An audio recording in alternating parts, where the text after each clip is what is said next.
Well, that's not a reason not to fix it. That's actually the reason to fix it. We turned off all our cards. A help desk cannot prevent a ticket the same way a hospital ER cannot prevent a heart attack. That's a $213 billion problem. You really got to believe in it. Welcome back to the Breakout CEO podcast. I'm your host, Jeff Holman with Intellectual Strategies, and I get the pleasure of talking with some really smart people, CEOs who are building businesses, and talking about a few of the things in their, what I like to call their breakout journey or their breakout arc, right? What were they building? What broke or got disrupted their momentum? What was the breakout moment where they kind of worked through that disruption? And then what's the breakthrough where the business headed, maybe even where they personally kind of reoriented themselves or headed in a new direction. So that's the breakout arc. And today we've got Jevon Le Roux joining us he's with Keeyu. Jevon, thanks for coming on the show.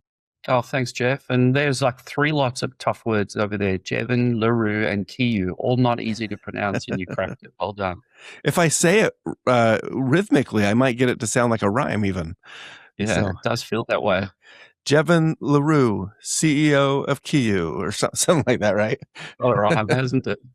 So, hey, well, it's good to have you on the show. I'm really excited about this because as I think about what you're building with Keeyu and the little bit we've talked up until this point, like I think there's a real problem here that you're addressing, and you're trying to address it not by resolving it when it happens, but resolving it before it even happens. And that's in the e-commerce space with Wismo or where is my order, right? Where like customers saying, I'm not I thought I was going to get this, or it's not on its way yet, or it didn't arrive, or whatever it is, right? This is the problem that you're addressing.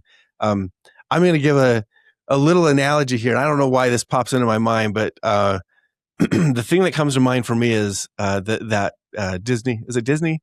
No, Pixar movie, The Incredibles. And the scene that comes to mind is when, boy, is it Frozo? I don't remember the guy.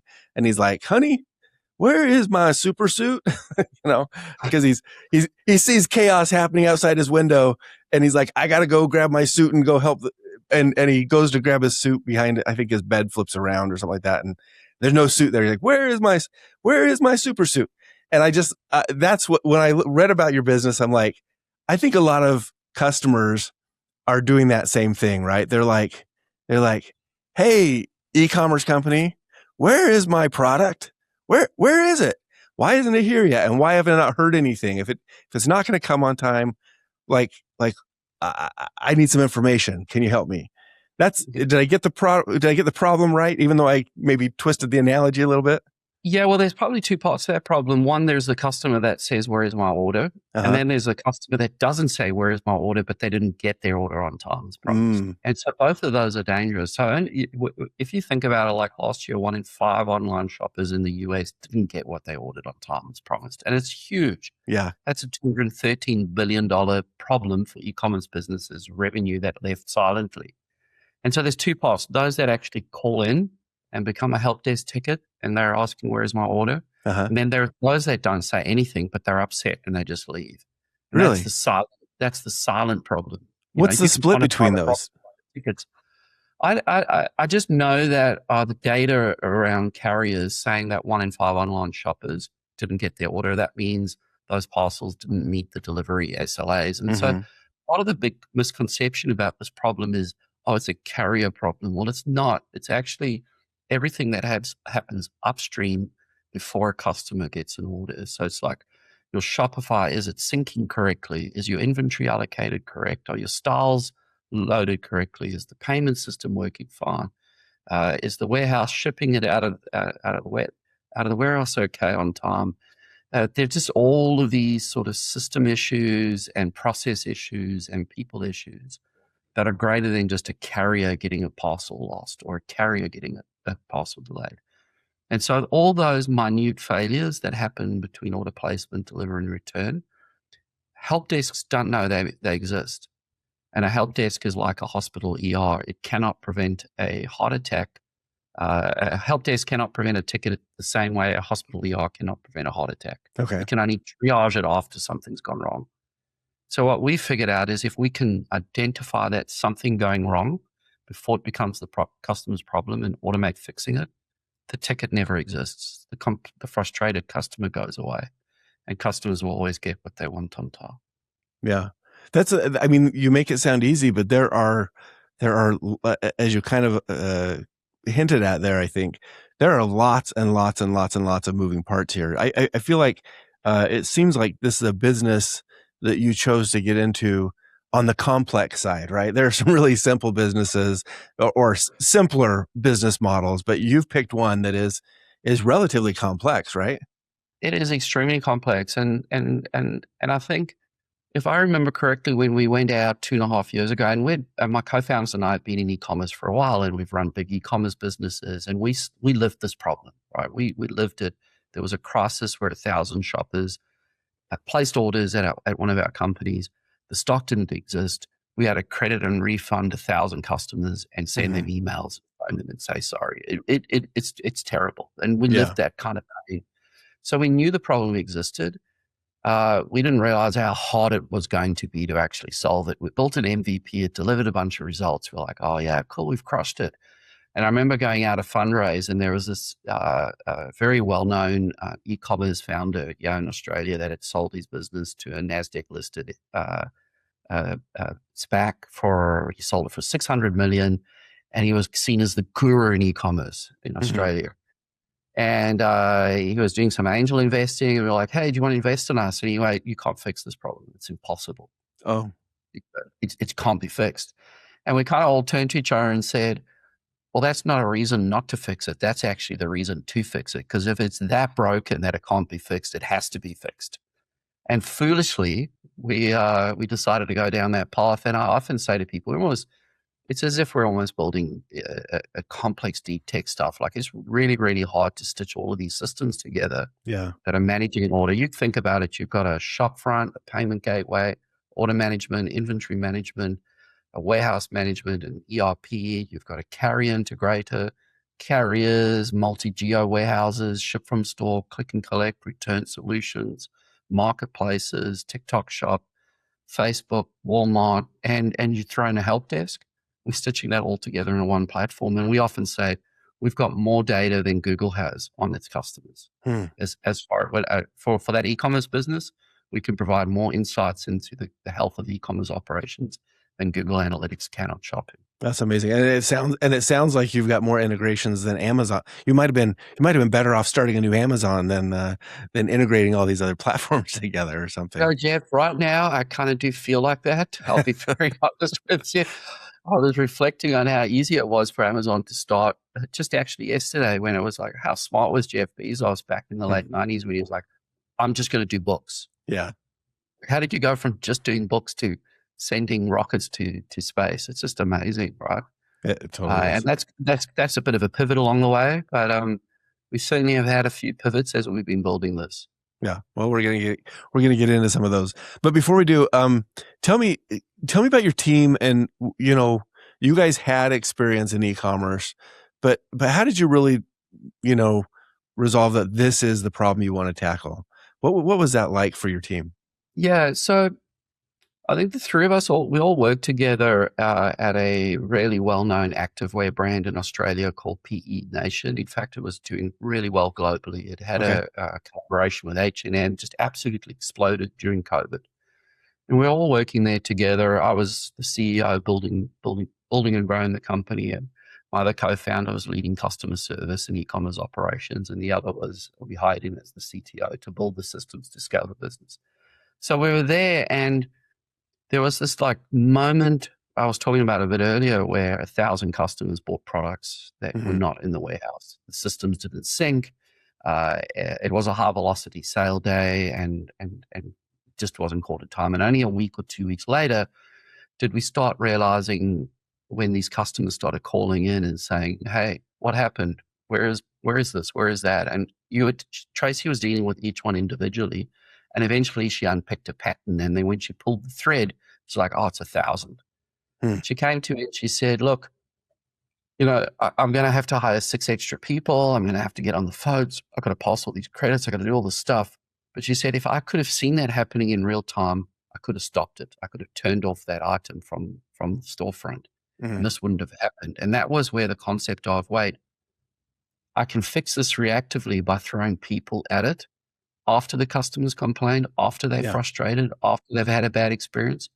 What I could have proactively prevented it from ever happening. And that was the light bulb moment for us. It was like, oh, wait, it's built the wrong way around. Customer service is rewarding itself for fixing problems fast versus preventing problems. Yeah. And we're like, instead of customer satisfaction score, let's talk about complaints prevented.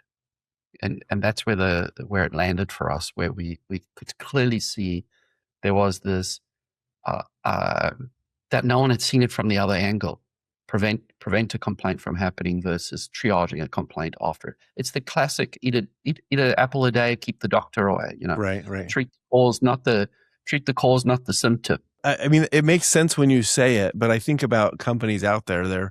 They're tackling the problem, the complaint, the customer complaint problem. There's a company here in Utah where I'm located. I think they just raised $80 million not too long ago, called Redo, and they basically are. I don't know that they're tackling complaints specifically because they're not a client, so I don't know their business model intimately, but they're tackling the product return process, which is, I think, very closely tied to the customer complaint process, right? Like we're returning the product for some reason, and if we have trouble returning it, or if we're returning it because there was a problem, like they're in there, but they're certainly on the after side of it, not the before side of it, right? Yeah. And I mean, their product's providing one specific part of the order journey. Well, so as you and your partners, did you implement this? Like why not just build this where you were at? Why start a new company around it? Just a quick note about our guests. I host the Breakout CEO podcast to share behind the scenes insights from scaling businesses. As an attorney, I see the real challenges leaders face long before success becomes public. But client stories have to stay confidential. So we invite guest CEOs to share their own moments of struggle and success. I'm so grateful to our guests and my team at Intellectual Strategies for making this show possible. Now, let's get back to the show. Yeah, Jeff, we actually did that. We built what we call an MVP initially, and rolled it out where we're at. And we didn't realize what we'd actually built. It wasn't like it was like, oh, great, this thing started delivering results. Very rudimentary product. It's totally unrelated to what we built today, like light years apart. We built this sort of internal system, and it was more of an early warning system than it was anything else. And it was like able to drive efficiencies, and it was super good. And we saw a reduction in workload. We saw a reduction in tickets, an increase in customer engagement, increase in employee engagement, all these positive things.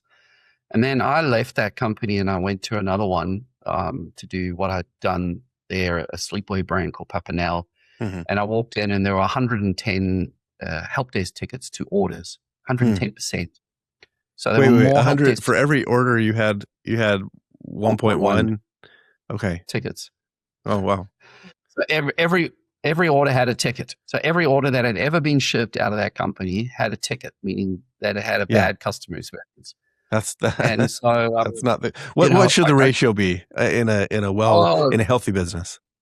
When we speak to companies, a healthy is below 10, but it's generally floating around about 20%, if not 30% of orders have got a ticket. So this was close to 4 times that.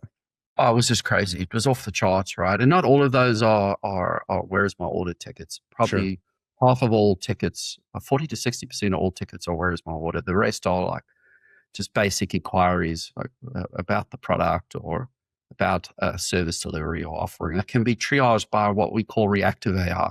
Okay. So reactive AI can answer questions that have got out of a knowledge base. Proactive AI, which is what we're building, can prevent problems.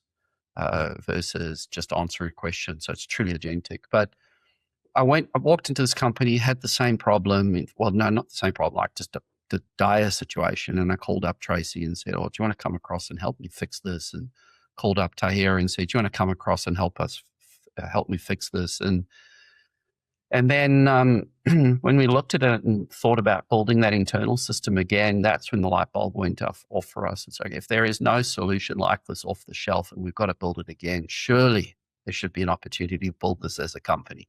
Yeah. And that's kind of where the light bulb went off for us. Only a few years later. I see. And then you're like, hey, let's try this. So, so at some point you left that company, the three of you are building this new product. What's that journey been like, from then, for the last 2 years or so, I think it's been, right? Yeah. Anything but linear, anything but straight, anything but easy, no straight line, no finish line. Only canyons, rivers, mountains, oceans and seas and polar caps, anything but straight. So pretty typical. Very typical. Oh, and I remember when we walked, we got into this startup accelerator in Australia called StartMate. Uh-huh. And StartMate is the YC of Australia, like highly regarded, Okay. low acceptance rate, only 10 startups a year getting it. And we were pre-product, pre-revenue, we had a pitch deck. That was about it, like nothing else. And just vision and just craziness. Hopes and dreams. Yeah. Yeah, hopes and dreams, craziness. And we got in, and I remember, and we thought our product was rock solid, that we're going to have product market fit like this. And we because you've been there, you'd seen it. I've seen there. Like, we know we've got this. We've lived it. And we were doing a workshop with an early stage VC around how to pitch it. She I'll never forget her saying this. She said, "Today your product is shit. You don't think so, but it is shit. And I can tell you today, in 24 months, your product will look nothing like it looks like today." And I was like, what is she talking about? She doesn't know our product. Our product rocks. Yeah. Oh man, could we have not been any more wrong? Because, we got it in hands, and that was like a really a key thing. We got the product to the users' hands, and they started using it. And then as time kind of ran along, we started going, well, they're not loving it as much as we love it. And we started engaging with, just around functionality. Like it started becoming, I don't quite know how to phase it up. It was, we thought it was crushing it. We thought it was a painkiller. But then we get so feedback like, oh no, this is a vitamin. I can do this myself. It's easy. I can do that. I can do this. And it sent us back to the drawing board on multiple occasions. So this was, you're using kind of the classic shark bite versus vitamins, exactly. You weren't solving the biggest pain that they had, even though it was a pain you had experienced yourself. Something between what you built and how the user was experiencing it wasn't delivering the same level of impact that you thought it would. Is that right? The pain, the problem we're solving, it didn't change. It was the solution we're applying to it. It wasn't a painkiller. It was a vitamin. It was good, but not groundbreaking. Not like, I can't live without this. And that to us was, we were able to detect the reason why, but it still required people to do the work.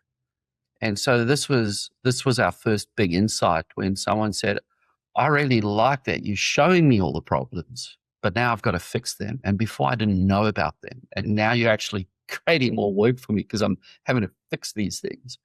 And that's when we were like, we need automation. Yeah. We need to automate work. We need to automate work. And that was the light bulb moment for us. Okay. So it sounds like this is a role I'm very familiar with as an attorney. I get to go into companies. I'm like, well, let me tell you all the problems that you got going on. And they're like, don't tell me that. I don't want to know all that. Like, I was fine until you walked in the door. I had one question and now I have 12 questions because you just made me wonder if I've got other problems that I should be doing that I didn't know about. Is that a little bit like what you're explaining? 100%. And so they were really happy just sweeping these unhappy customers under the rug, right? They didn't know they existed. The silent churn I was talking about. Because they weren't even calling, right? They weren't even calling. Now you're telling me about all these people that have got problems and now I've got to do all this work. And I was like, yeah, but don't you want to protect your customer lifetime value? You don't want to keep all your customers happy. Like, you know about it. But the thing is, we were creating more work through that process of detecting the issue in real time. And we thought that would be helpful, but it was actually not. And until we then realized, well, we got to automate that work. So detect and automate fixing it. That's when we realized that that's the painkiller, is automate all this work. What do you think people were doing before this? Were they aware of the kind of the silent churn that you mentioned, or were they oblivious to it, or were they aware and they just said it's happening, but what are we going to do? Like, it just happens. It's part of the game. No, because I don't think they're really actually with thinking that way. They think that every time a customer's a problem, they reach out and it becomes a help desk ticket, and then they measure how fast did first response time, resolution time, customer satisfaction score. And if those three metrics are good, they're like, oh, we're crushing it. We're crushing it because we're fixing a problem no customer wanted, and we're doing it really well. And that's just backwards thinking, right? Like, and then you've got the e-commerce department that is measuring their success on customer lifetime value. And customer lifetime value is, I bought something, I had a great experience, I'll come back and buy again and again and again. Yeah. Now, they measure customer lifetime value. How does e-commerce improve it? They send out more emails and more nurture emails like, we haven't seen you in a month. Would you like to come back with this offer? And so you've got these two sides of the business, one measuring customer lifetime value through retention marketing, and the other one measuring customer happiness through fixing a problem. And they're just not on the same page. Like, it's two totally different things. And I keep saying, if you throw emails out at people all the time and they've had a bad shopping experience, they're just never going to come back. Yeah. So just get the fundamental shopping experience right. And we're in this, we call it the age of anxiety. When you hit the buy button, you don't know if you're going to get your order on time. And it's a really uncomfortable feeling for a shopper. There is no guarantee it's going to always arrive as promised, especially that gift, that one thing you really want to arrive on time for, like Valentine's or Christmas or a birthday. Yeah. There's no guarantee. And so we're hell-bent in making sure that the term "where is my order" never exists in e-commerce again. It's just gone. It doesn't exist. Everything will arrive on time as promised.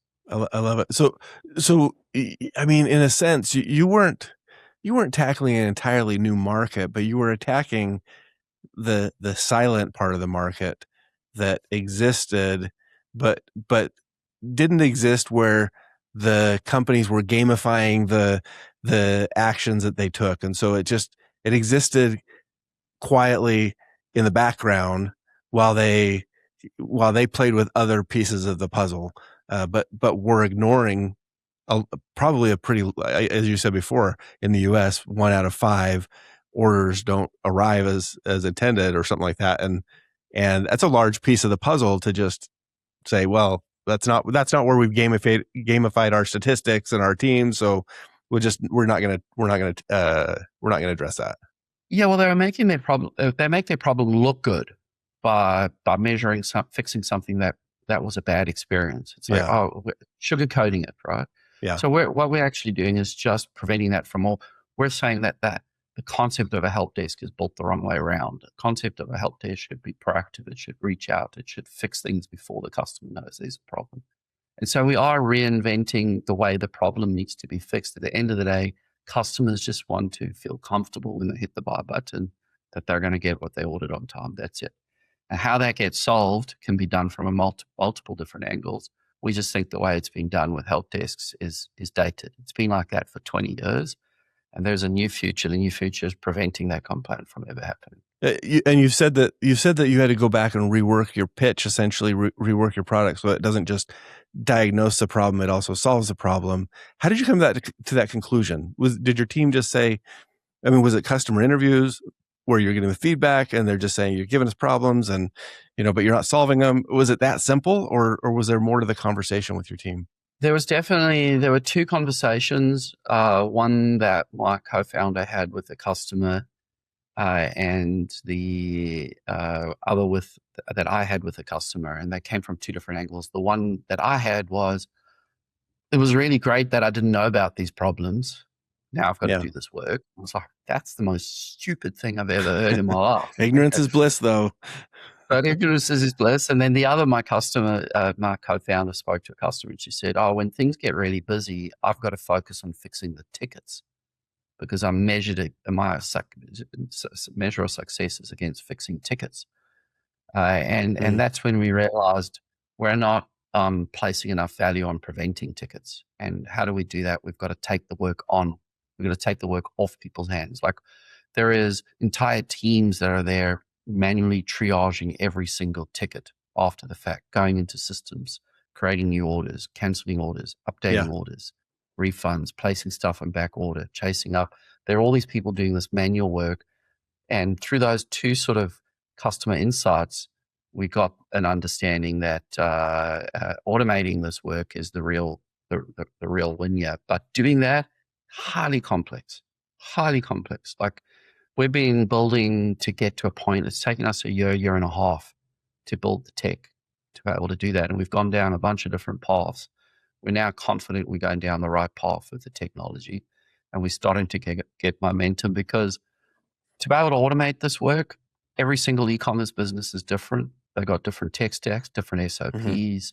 How do you make it easy to connect all these systems together? Then how do you make it easy for teams to build these automations specific to their environment? How do we get those automations deployed and production ready and tested on live customers? Because you can't test these things on unlive data. You've got to test them on live data. So there's that part. The biggest part is like sometimes a failure will only happen once every 3 days, or it can happen 10 times in a day. So how do you test waiting for that failure to happen? And so there's been a bunch of stuff we've had to solve, but we're now starting to get traction where we're getting more and more customers adopting these automations because we've made it easier for them to build, easier for them to deploy. Okay. I appreciate that. And there's so many ways to take this conversation. The way I'd like to explore this a little bit though is going back to your MBA program that you went through. When I did mine, one of the classes I loved was a change management class. There's also another service design class that I really loved. But as I listen to what you're explaining, and you're talking about building AI to address these problems, you are really having, I think, to change how companies fundamentally think about the problem because they were staffing up customer service to solve issues that were disclosed to them, and you're saying, and you're almost saying, well, that's going to exist, but we want to minimize it as much as possible. You actually need a proactive team or tool to if in an ideal world to never have to need a customer service team again. That's not just a more efficient team, right? That's a different framework that you're trying to establish. How was that received when you started presenting the problem from that perspective? Did you get people in the customer service saying, well, I don't know how to process that because it's like I have my KPIs. This is what I do. You're saying you want to do something so that I'm not needed anymore, or how did that conversation go? Yeah, so there's a couple parts to that. There's the journey around convincing people that proactive is better than reactive. That was the first big part. Like, we've got the solution that can proactively prevent this from happening versus reactively fixing it after. We certainly have come into this conversation knowing that we're creating a category. Creating a category becomes about telling a story, about building a narrative around it. We certainly know that we're on the back foot as a result of that, because not only are you trying to sell a software as a solution product to an e-commerce business, which is hard already, you're having to sell a new category.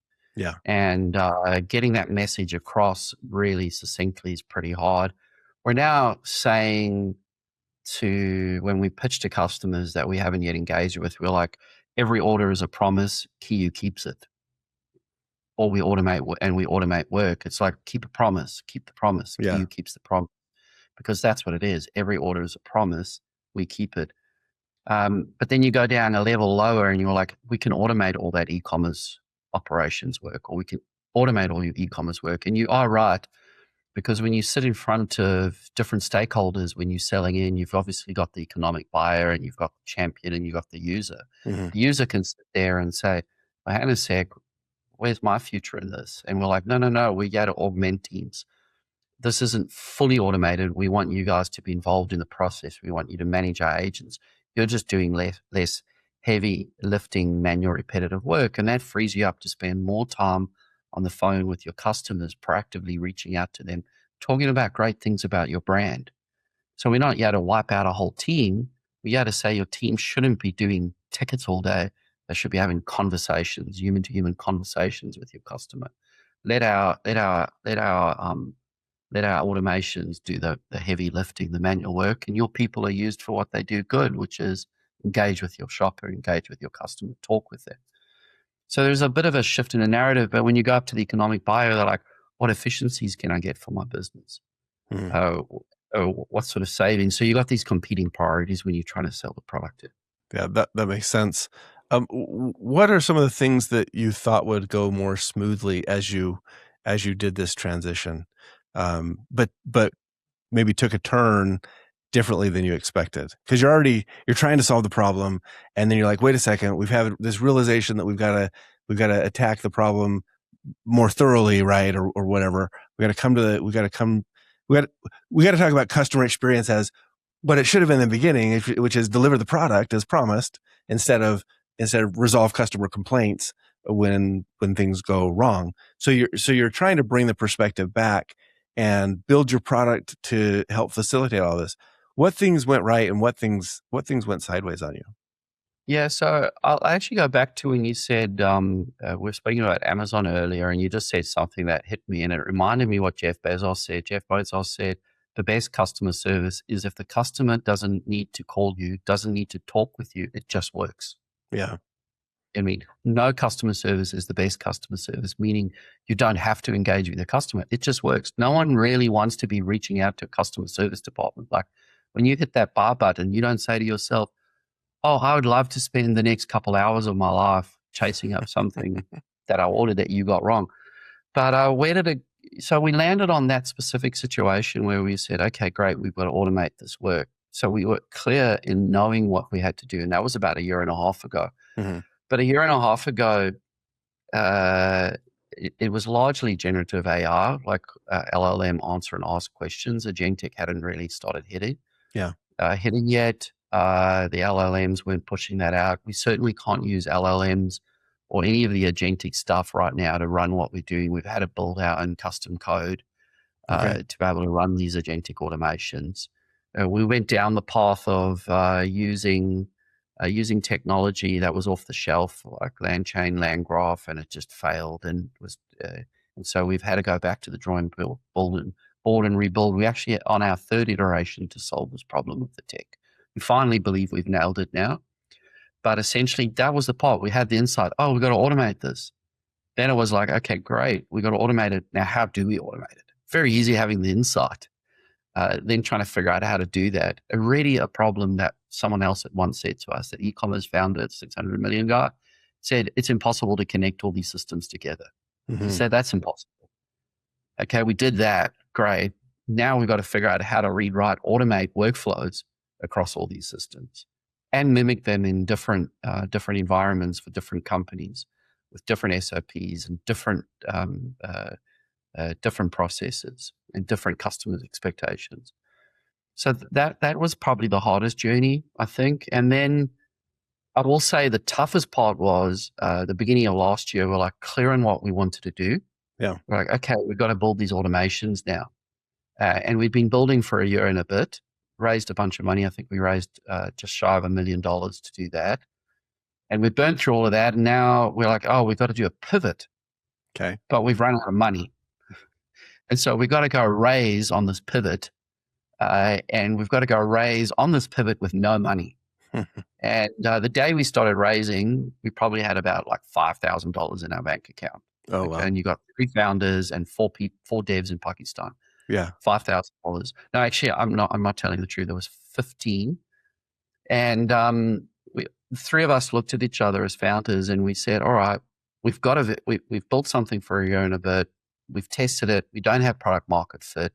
We believe this next phase is automation. We believe it will solve the problem. What are we going to do? Are we going to go ahead and raise again with an MVP, mm-hmm. with a new pitch, or are we going to give up? And the three of us looked at each other and we said, no, we're going to go raise. We're going to keep going. We didn't pay ourselves for 3 months while we were raising. We turned off all our cards, like, the cards to pay things. Yeah. So that all subscriptions would bounce. And when we had to pay for the servers, we would turn the card on for all of 1 minute. So my co-founder could process the server payment. Yeah. Turn the card off so no other subscribers that you can't cancel would jump in and take money out of the bank account. Wow. And we did that for 3 months while we were raising. And we managed to, do a really good job closing out our pre-seed round on the basis of, hey, we believe this is the future. We believe that automating this work for e-commerce businesses will change its relationship with customers. And we raised $2 and a bit million on that. And then we set about building the automations, and we just raised 4 million, just shy of 4 million. So total, we raised 7 million now on this sort of dream around we can automate work for e-commerce businesses so customers always get what they want on time. And it hasn't been easy. Those 3 months when we had nothing tests anyone's strength around belief in the problem they're solving. Yeah. Those are tough times, especially if you're raising when you need it, not before you need it, right? So you've got more urgency to the story and maybe less negotiation power in the conversation sometimes. So how was raising the second time or the last time? How was raising the last time different from the first time? Because you kind of, like you said, you raised $1 million, you went through the MVP process, and you're like, wait, this is not it. Going back, did you go to the same investors? Did you go to different investors? What did that look like for you? Yeah, so the first round of investors were angel investors. Well, first of all, there was Fool's families and friends. I put some money in, and a few family members put some money in. Fool's family and friends. Then we got into the accelerator program, and then at the same time we got a bunch of angels to invest. So that first round we did, that was shy of $1 million, was angel investors, accelerators, and Fool's families and friends. Okay. We also were able to use some government grants in that first year, Nice. research and development grants that were very helpful. In fact, we wouldn't be in business if it wasn't for those research and development grants, because they became the lifeline for a few months of runway each financial year, probably 1 or 2 months of runway. So, we really milked that. So the first round, 2 and a bit years ago, was just Fool's family, friends, angels, and accelerators. Second round was VCs. We had met with them a year before, and so they had a measure of success. They'd met a year before when we were raising the first round. They all passed, said, we want to see some more traction, we want to see a bit more grit, want to see how this unravels. Or they said, we don't see the problem. So a year later, we went back to everyone again, and that's when a bunch of people backed us last year with a $2 million round. Then just recently we closed out just shy of 4 million. So that's kind of been, I feel like in the 2.5 years I've been building, I've probably been raising 9 months out of those 2.5 years. And fundraising is the hardest job in the whole world. There is no, I've seen people post on LinkedIn, we should celebrate founders that hit annual recurring revenue numbers, not who's raised the most amount of. And I'm like, they obviously do not know how hard it is raising. Like, if you think about it, someone on the street that's begging for them to get $1 out of someone, how hard that is at times, like it's the same thing. You're out there convincing people that have convinced someone else to give them hard-earned money to give you money on a very high risk situation. Like, there's a good chance this isn't going to work out. And it's exhausting. It absolutely takes you out of the business for a long period of time. How did you change your story? I mean, because you said you went back and people had wanted to see traction, wanted to see the grit.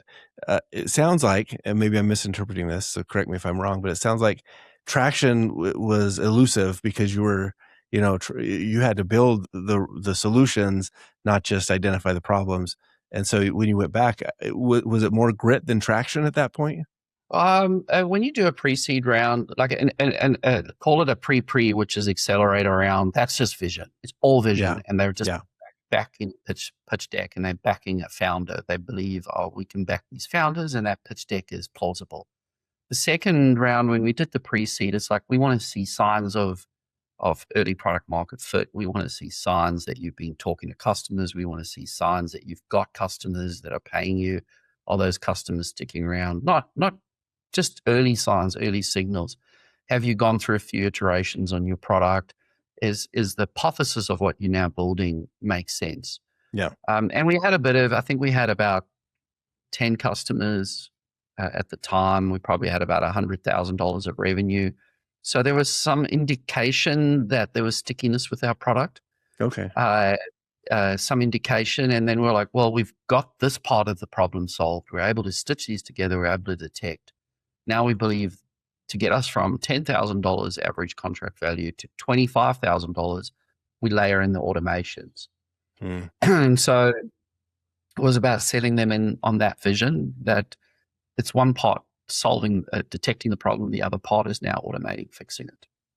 Well, where do you see this going in the future? What does your 3-year plan or your 5-year plan look like for not just customers and revenue, but the team and the product itself? Yeah. So where we are right now is we've got a great engineering team in Australia. I'm moving to the US in 2 months, so I can build out a go-to-market team there and start building out a customer support team and a marketing team. Where do we see ourselves in 3 to 5 years? I would say that we should go from our 30 customers we have today to 300 customers by the end of next year to 3,000 the year after. How are we going to do that? We're simply going to start demonstrating to these customers that we're expanding to in the US that we are able to deliver the ROI. And I would confidently say that there is no reason why we won't be doing $100 million of revenue in 5 years. It's absolutely plausible. Yeah. Just simply based on the trajectory of other companies in the help desk category that got to $100 million of turnover in 10 years of 10,000 customers. We believe we can do that, or 5,000 customers in 100 million in 5 years. Wow. Well, and I imagine that the AI tools out there are helping you out, right? Because they're helping all the connectors and MCPs. I don't know that you can leverage those directly, but they're certainly, the technology is there to be able to connect and solve and I don't know, just allow these platforms to communicate with each other in a much more integrated way than having to do it all manually. I would expect you did a lot of that in the last couple of years getting to this point. So yeah, definitely. And I think the key part though is what you're referring to there is the ability to connect all these systems. Sure, it's a bit easier, but it's making sense of all that data and then being able to link it back to the customer promise. And so connections are just one part, making sense of the data and then being able to get that data to reliably connect back to a specific pain point and then to a specific automation. And then don't forget, we're running financial transactions and inventory. And so you got to have a zero failure rate. Like our failure rate right now is 0.3. And we all know how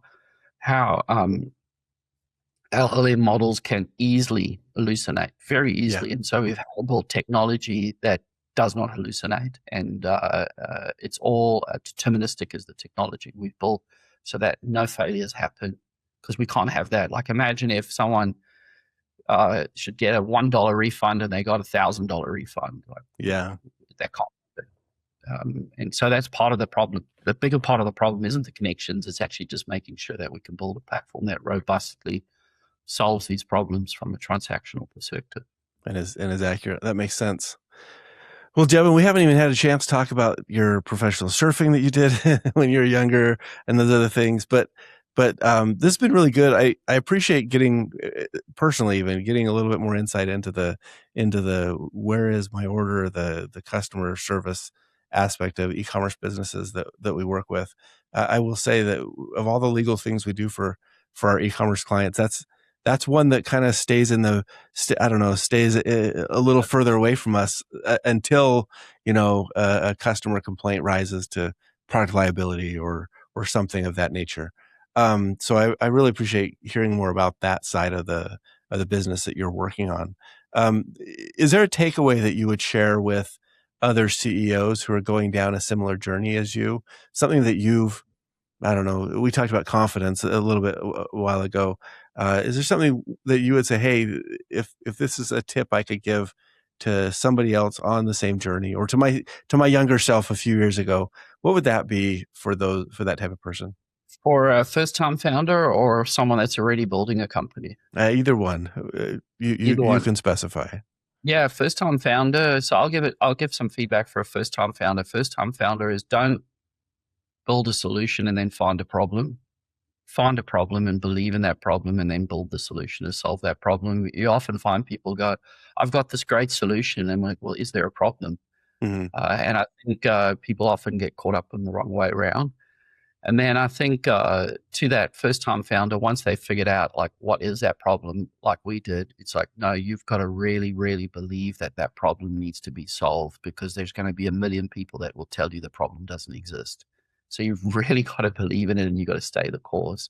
No matter who says to you, oh, that isn't a problem, or no, that problem can't be solved, you just got to stay the course.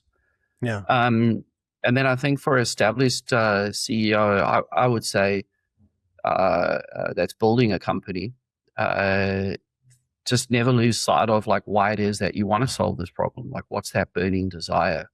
Because it gets really lonely as you're going along on the journey, and you question why you do. There's many mornings I wake up, I go, I'm just tired. And then I go, well, but I'm solving a really burning issue, a real burning problem. Yeah. And I know that if I am actually able to crack that, or my co-founders and I are able to crack it, and that we will change an industry, which will redefine everything. And so to that founder that's building and is already going down the path, don't lose sight of why you started solving this problem. Wow. Well, is there something that you tell yourself on those mornings that you wake up and you're like, super tired today? What is it that keeps, like, what is that passion for you? Or is there a trigger, a keyword, a mantra? Like, how do you do that in your world? Oh, it's called get to the coffee shop as fast as possible. Oh, Because it'll all get better when I've had my flat white, my triple shot flat white. It'll get better. Everything will be better the second I get to that coffee shop and I've got my flat white. The rest of the day is okay. Okay. There you have it. The solution every CEO needs, right there. What was the mix there? Triple something, flat white something. Triple shot flat white almond milk. Okay. triple almond milk, triple shot espresso, flat white. Flat white's not that common in America, right? It's only just starting to come out. I don't know. I'm not a coffee drinker myself, so you're saying stuff that I don't know about. I drink way too much soda probably than that I shouldn't, but coffee is not on my list. No, but in all seriousness, yes, the coffee does help. But when you feel like that in the morning, I just say to myself, man, I'm solving something really cool. Mm-hmm. And within 30 minutes, you're like, oh, this is good. Let me go crush it. Let me get out there today and make magic. And I often say to my team, when they walk in the morning and they come through the door, I say, what magic are you going to make today? These are tech guys, right? Like, they say, what magic are you going to make today? When you type, like, tell me what magic you're going to make. And that sort of, that feeling of being overwhelmed by what you're building, like, just dissipates really quick when you start thinking about like the magic that you're going to be making. I love that. I think that's where we end this. What magic are you going to make today? And I appreciate you, Jevon, for coming onto the show and sharing some of your magic. I mean, this is a journey that you've been on that other people maybe have not seen the details of. So you sharing that with other CEOs who are on similar journeys, I think helps kind of attack that problem that you referenced, where it's a lonely journey, but you're not the only one, right? Everybody else who's in your shoes is going on the same thing, thinking, man, this is kind of lonely, but now they got one more tool in their tool belt. What magic am I going to create today? So thanks for sharing that. Yeah, awesome. And it's a real simple one. Like, what magic am I going to create today? Like, how hard does it get? It's all magic. I love it. Well, thanks for coming on the show, and to our audience who joined us again for this episode. We're always glad to have you. Hope you took away some insights. If people wanted to connect with you, Jevon, or if they needed your services, remind them where they go to purchase what you're doing or to find out more. Yeah, so it's Keeyu.com, Keeyu. That's Keeyu.com. Not that hard to find, KEEYU.com, Keeyu, or you can chase me down on LinkedIn, first and last name. There's not many of me on the LinkedIn. Hello, Jevon, thanks so much. And to our audience, thanks for joining us again on another episode of The Breakout CEO. Awesome. Thanks, Jeff. Be sure to follow or subscribe on your favorite podcast platform. And if you enjoy the show, a rating or a review goes a long way.